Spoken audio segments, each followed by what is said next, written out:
Bonjour et bienvenue à cette formation sur comment installer un système d'exploitation dans un ordinateur.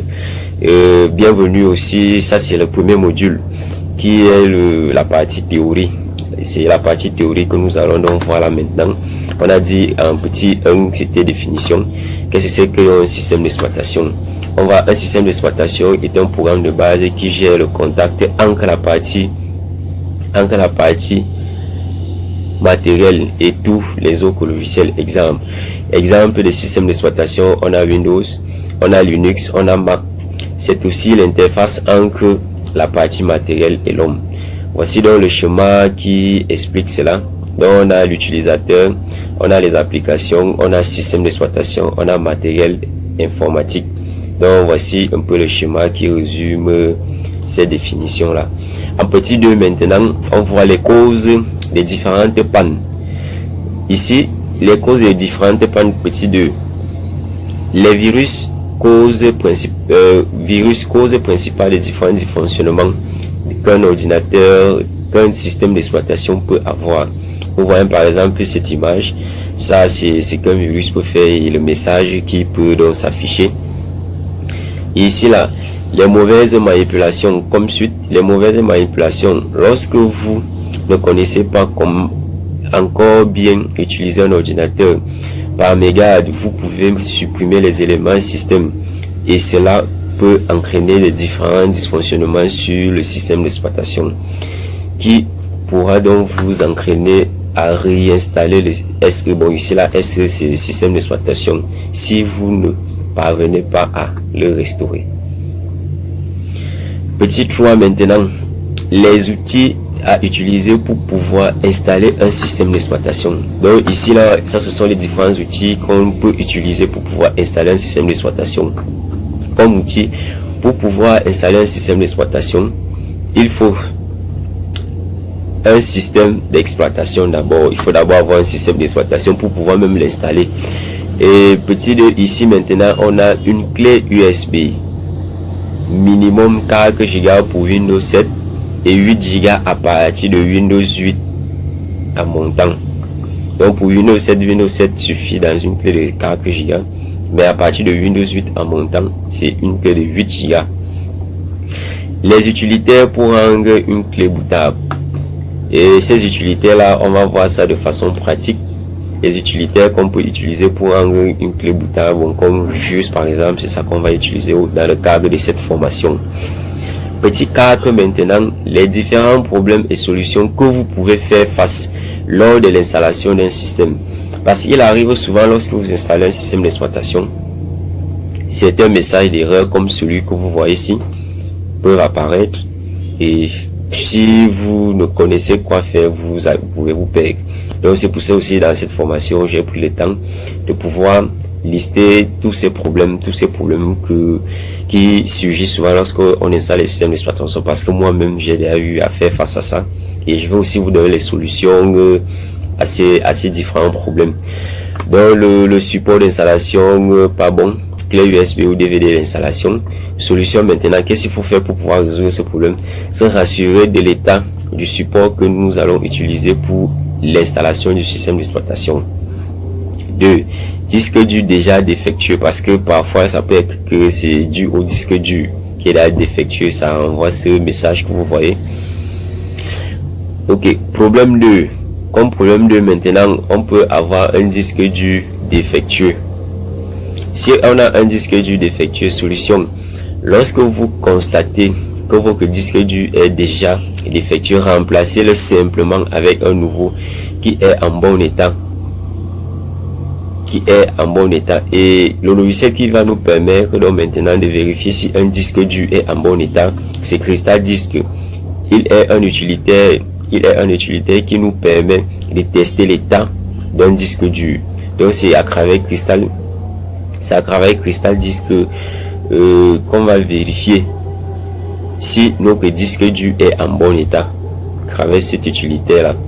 Problème 3 maintenant, lors de l'installation du système, le système d'exploitation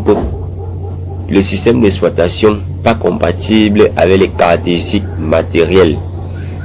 Lorsque le système d'exploitation n'est pas compatible avec les caractéristiques matérielles d'un ordinateur, vous aurez des problèmes à l'installer. Ça, ce sont aussi les difficultés que j'ai déjà eu à faire face lorsque j'essaie d'installer un système d'exploitation. Mais les solutions de ça, bon, il y a aussi les solutions que je donne là, parce que ça sont les choses que moi j'ai déjà eu à faire et à tester et à rencontrer ces difficultés. Et voici les solutions que j'ai eu à utiliser pour pouvoir résoudre ce problème. Solution 3 maintenant, il ne suffit pas d'avoir un système d'exploitation et un ordinateur pour commencer l'installation. Il faut au préalable se rassurer si l'ordinateur qu'on veut utiliser, qu'on veut installer, le système d'exploitation est compatible avec.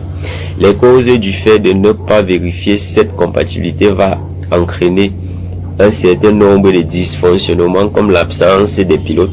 Voilà, l'absence des pilotes USB après l'installation du système. Et si les pilotes USB manquent dans un ordinateur, on ne peut rien faire. Nous tous, on ne peut rien faire dans cet ordinateur, car si le clavier et la souris ne fonctionnent pas, nous ne pouvons pas utiliser cet ordinateur. Nous tous nous sommes d'accord, parce qu'il y a parfois, j'ai eu ce cas un temps où c'était des nouvelles machines, quand les machines, quand Windows 10 sortait avec certaines machines, j'ai passé presque toute une nuit, je n'ai pas vérifié ça, j'ai passé toute une nuit à vouloir installer Windows 7 dans cette machine là. Je parvenais bien à installer, mais une fois que l'installation finissait, il n'y avait aucun pilote USB. J'ai passé toute une nuit sur cette machine, je ne comprenais plus rien. Mais c'est le matin, j'ai arrêté dans la nuit et je suis parti me coucher le matin. Quand je me réveille, c'est là que je me rends compte que je n'ai pas vérifié les caractéristiques matérielles de cet ordinateur. Cet ordinateur n'est pas compatible avec Windows 7. Donc c'était Windows 10 qu'il fallait installer. Donc ça, c'est un problème que j'ai eu à faire face. Et pour pouvoir gérer ça, j'ai tout simplement installé Windows 10. Tous les pilotes sont revenus. Tous les pilotes. Donc vérifiez, il faut toujours vérifier les caractéristiques matérielles. Problème 4. Le système de fichiers du disque dur et celui du système d'exploitation ne soient pas compatibles. Voilà. Ce problème-ci arrive souvent lorsqu'on veut installer un système d'exploitation.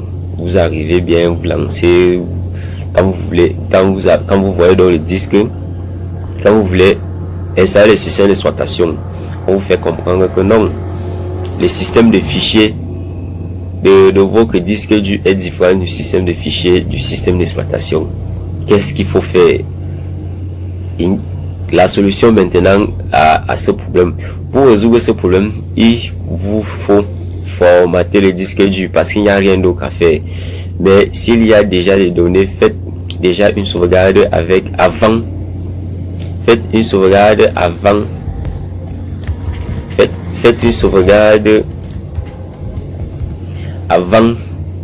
de le formater.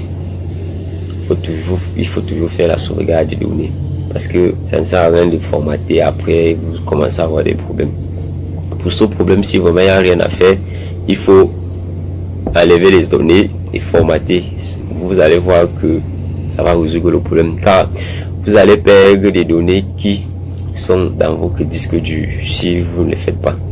Petit C maintenant, les différentes caractéristiques matérielles d'un ordinateur qu'il faut vérifier avant d'installer un système d'exploitation. Ça maintenant, ce qu'il faut donc regarder dans un ordinateur avant d'installer un système d'exploitation, c'est quoi? C'est le processeur, c'est le disque dur, c'est la RAM. Donc c'est ces trois éléments qu'on se base pour pouvoir savoir si tel système peut s'installer dans tel ordinateur. Donc il y a le processeur, il y a la RAM, il y a le disque dur. Vérifiez toujours cela. Une fois que c'est vérifié, vous allez voir, une fois que vous savez, par exemple, je vais prendre un exemple, vous voulez installer Windows 10. Vous n'allez pas quand même aller installer un Windows 10 dans un Pentium. Vous n'allez pas quand même aller installer Windows 10 dans une machine qui a 1 Go de RAM. Vous n'allez pas partir installer Windows 10 dans une machine qui a 20 Go de disque dur. Donc regardez, vérifiez toujours ces trois caractéristiques matérielles. Le processeur, le disque dur, la RAM, vérifiez tout ça. Une fois que vous rassurez que elles sont à un certain niveau, sachez que vous pouvez installer le système d'exploitation, ou même vous pouvez vous connecter sur internet, vous-même vous vérifiez, parce qu'il y a toutes les solutions sur internet. Ok, nous sommes donc arrivés au terme de ces premiers modules de notre formation. Bon, c'est bien vrai, ça a un peu mis long, et c'était pour vous expliquer de façon explicite tout ce qui concerne la théorie. Donc, la première partie qui est la théorie. Donc merci. Le prochain module va porter sur la pratique.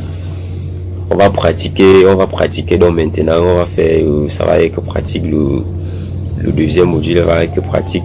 On va voir comment rendre une clé bootable, comment configurer le module de démarrage, comment lancer un système d'exploitation, comment le configurer. Donc revoyons-nous donc au deuxième module. Merci.